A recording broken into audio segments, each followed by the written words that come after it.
Harris Rauf পাকিস্তানের এমন এক বোলার যার বল খেলতে গেলে নাকি ভারতীয় ব্যাটসম্যানদের পা কাঁপে। তার গতির সামনে নাকি বুমরাও বাচ্চা। এশিয়া কাপ শুরু হওয়ার আগে পাকিস্তান টিম থেকে শুরু করে পাকিস্তানি ফ্যান্সরা না জানে এরকম কত অপমান করেছিল ভারতকে।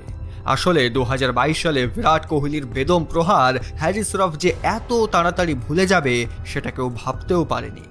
কিন্তু হ্যারিসের অহংকার এত বেড়ে গিয়েছিল যে সে মাঠের মধ্যে দাঁড়িয়ে গ্যালারিতে বসে থাকা ভারতীয়দের উদ্দেশ্য করে এই সেলিব্রেশনটা করে, আর এটাই তার জীবনের সবচেয়ে বড় ভুল হয়ে দাঁড়ায়। এটা দেখার পর গোটা ভারতবর্ষ ক্ষোভে ফেটে পড়ে। সবার মুখে তখন একটাই কথা, এর বদলা চাই। আর এর বদলা ভারতীয় টিম এমনভাবে নেয় যে হ্যারিস রফের কেরিয়ার তো শেষ হয়ই, সাথে গোটা পাকিস্তানি টিমের চোখ দিয়ে জল বেরিয়ে যায়। তবে গল্পটা এতটাও ছোট নয়। আসল নাটক শুরু হয়েছিল বেশ কিছুদিন আগে, 14ই সেপ্টেম্বরে, যেদিন ভারত আর পাকিস্তান গ্রুপ স্টেজে প্রথমবার মুখোমুখি হলো। প্রায় এক বছর পর ইন্ডিয়া আর পাকিস্তান মুখোমুখি হওয়ায় সবার নজর ছিল এই ম্যাচের ওপর। তবে এই সময়টা অন্য সময়ের মতো ছিল না, কারণ কিছুদিন আগেই পাকিস্তান ও ভারতের মধ্যে চরম দ্বন্দ্ব বেঁধে যায়, যার ফলে দুই দেশের সম্পর্ক একেবারে তলানিতে গিয়ে ঠেকে। এর ফলে ক্রিকেট ফ্যান্সরা দুই ভাগে ভাগ হয়ে যায়। এক ভাগ চাইছিল যাতে ভারত কোনো রকম ম্যাচ পাকিস্তানের সাথে না খেলে, আর এক পক্ষ চাইছিল ভারত পাকিস্তানের সাথে খেলুক এবং পাকিস্তানকে হারাক। যথারীতি গোটা দেশে একটা ক্ষোভের পরিস্থিতি থাকায় ইন্ডিয়ান বোর্ডের ওপরও অনেক প্রেশার ছিল যে তারা পাকিস্তানের সাথে ম্যাচ করাবে নাকি করাবে না। অবশেষে ঠিক হলো যে ম্যাচ হবে, আর এটা হবে দুবাইয়ের মাঠে 14ই সেপ্টেম্বরে। ব্যাস, এই ম্যাচের ঘোষণা হবার সাথে সাথেই সব টিকিট মুহূর্তেই বিক্রি হয়ে গেল। অবশেষে সেই দিন আসলো। ভারতীয় ফ্যান্সরা সেদিন এই ম্যাচের ওপর তীক্ষ্ণ নজর রেখেছিল, কারণ আজ শুধু হারা জেতার লড়াই ছিল না, এটা ছিল আত্মসম্মানের লড়াই। ভেতরে ভেতরে প্লেয়াররাও অনেক প্রেসারে ছিল। অবশেষে ভারতীয় সময় রাত 8টায় ম্যাচ শুরু হলো। পাকিস্তানি ক্যাপ্টেন সলমান আলী আগা টস জিতে ব্যাটিংয়ের সিদ্ধান্ত নিলেন। যথারীতি ভারতীয় টিম বোলিংয়ের জন্য মাঠে নামলো। সবাইকে চমকে দিয়ে প্রথম ওভার করতে এলো হার্দিক পান্ডিয়া, আর এসেই উইকেট। ম্যাচের প্রথম বলে স্যাম আয়ুবকে বাড়ি পাঠালো পান্ডিয়া। গ্যালারি ফেটে পড়ল চিৎকারে। এর পরের ওভারে বুমরা এসে মোহাম্মদ হ্যারিসকে আউট করে দিলেন।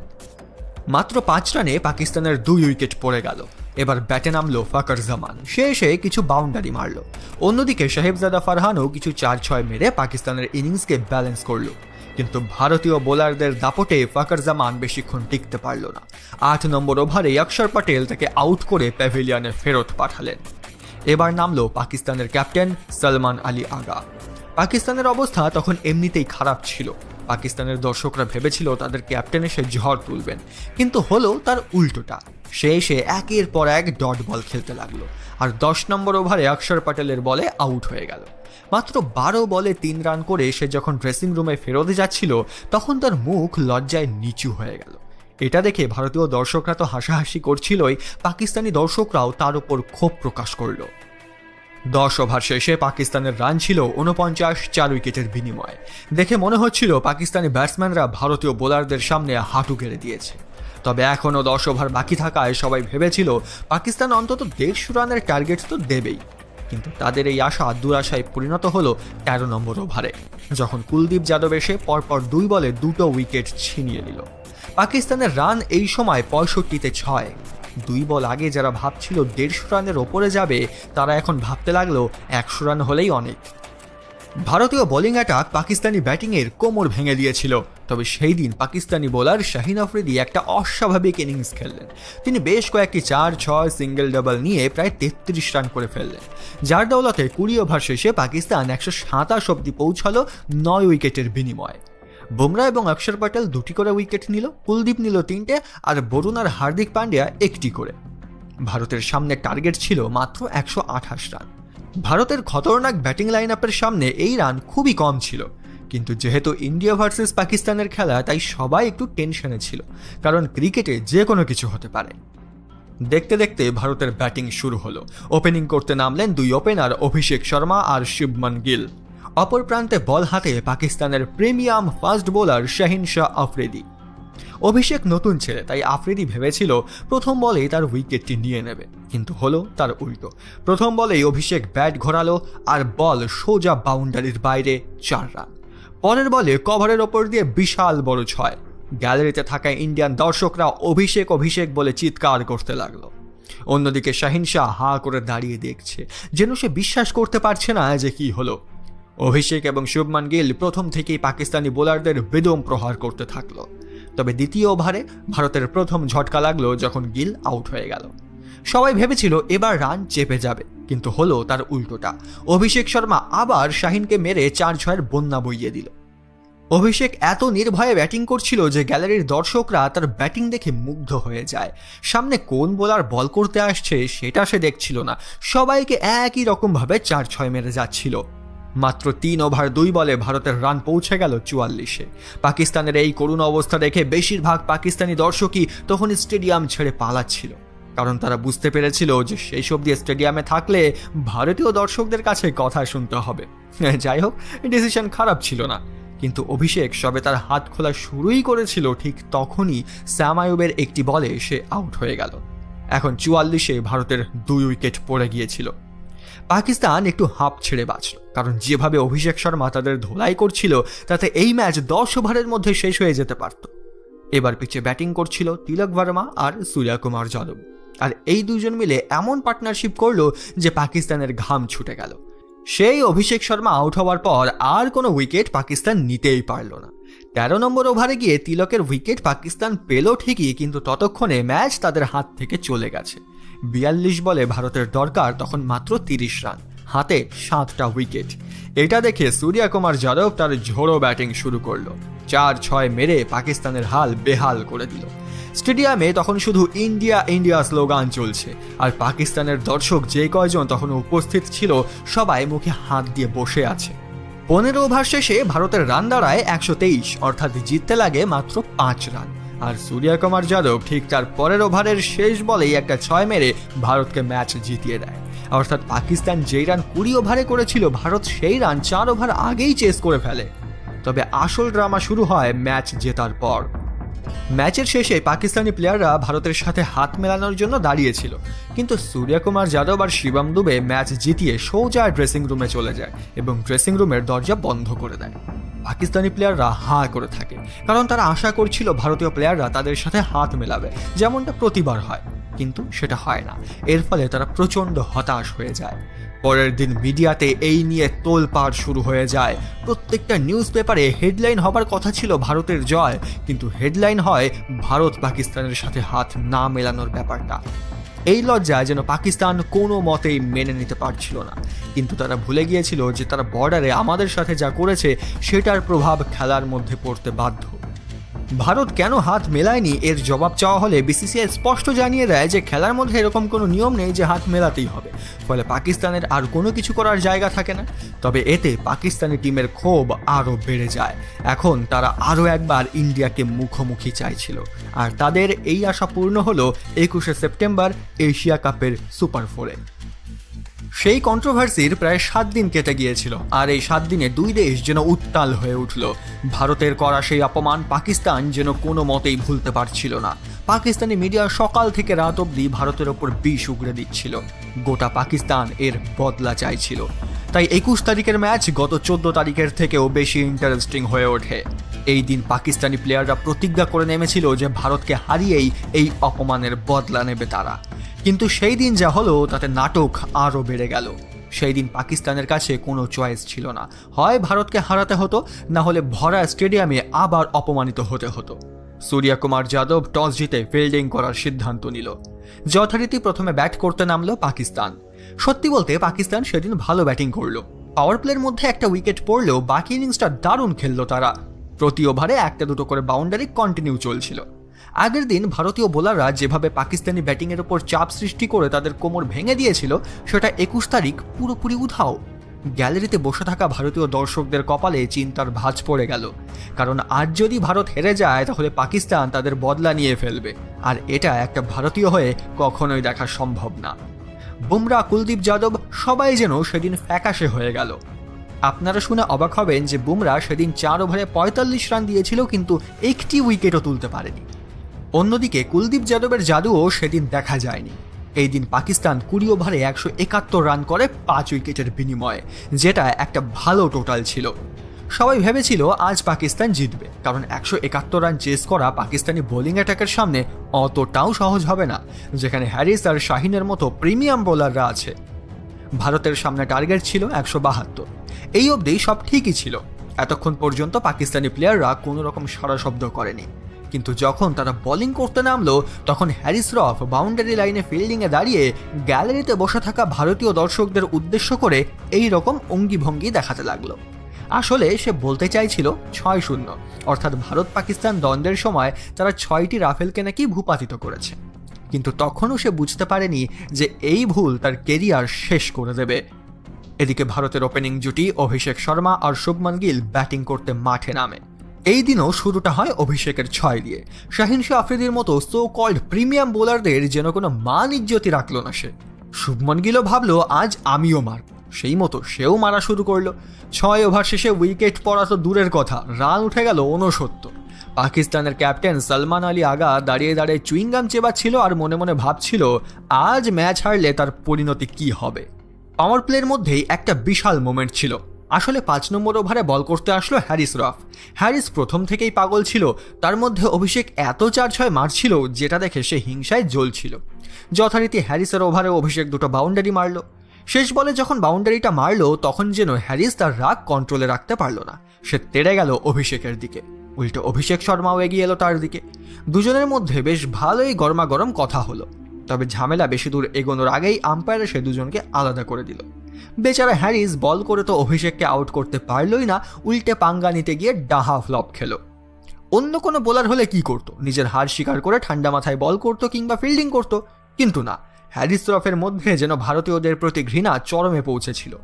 অভিষেক শর্মা আর সূর্যা কুমার যাদবের ক্যাচ ধরার পর হ্যারিস আবার সেই সেলিব্রেশন করলো।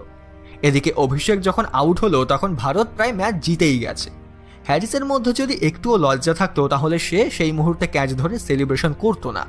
তবে যাই হোক, এরপরে তিলক বর্মা এসে ভারতকে ম্যাচ জিতিয়ে দিল। টার্গেট ছিল 172 রান, আর ভারত সেই টার্গেট পূরণ করলো 7 বল বাকি থাকতেই। হ্যারিস রফের এত নাচানাচি, এত সেলিব্রেশন মুহূর্তেই চুপ হয়ে গেল। পাকিস্তানি বোলাররা যেন ভারতীয় ব্যাটিংয়ের সামনে দাঁড়াতেই পারল না।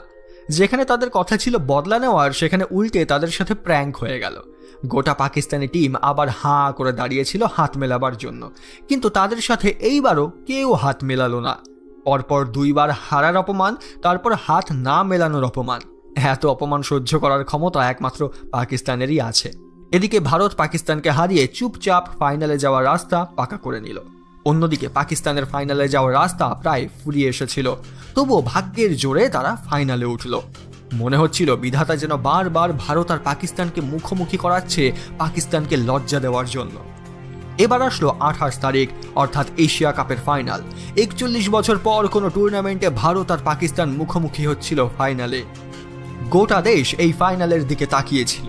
আগের দিন হ্যারিস রফের সেই অভদ্র আচরণ ভারতীয় ফ্যান্সরা একটুও ভুলতে পারেনি, তাই তারা আশা করছিল ভারতীয় টিম এর বদলা নেবে।